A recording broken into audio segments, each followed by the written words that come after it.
long before the world had names for fear, before the Titans fell and Olympus rose. There was Deimos, not a god, not a man, but a force birthed from the screams of the dying.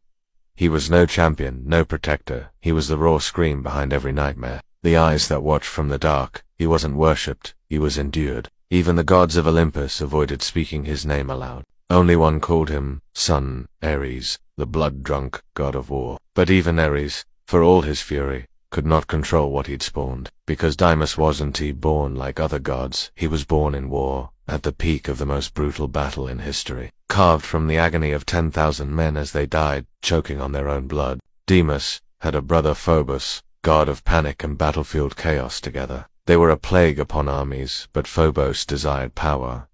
Worship blood-stained temples and cults to sing his name. Deimos, he didn't care for shrines. He wanted only silence. Obedience, terror so complete it erased your soul. One day Phobos tried to command Deimos, boasting that together they could dethrone Ares and burn Olympus to ash. Deimos said nothing that night. Every worshipper of Phobos clawed their eyes out in unison. His temples collapsed. His name was forgotten in every tongue except one, the screams of the mad and Phobos. They say he still wanders in a shattered form, a crawling husk trapped in eternal panic, hunted by his brother's shadow. When Ares finally confronted Deimos atop the scorched fields of Tantalos, he came in full battle rage. The sky wept blood. He drew his war spear, drenched in centuries of conquest.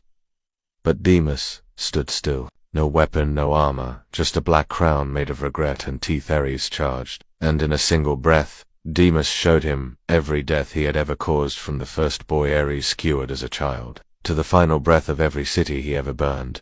He showed Ares what his war had done to the world, the mothers who wailed, the soldiers who begged for peace, and for the first time in his eternal life, Ares hesitated. That was all Deimos needed. With a whisper, Ares dropped his spear.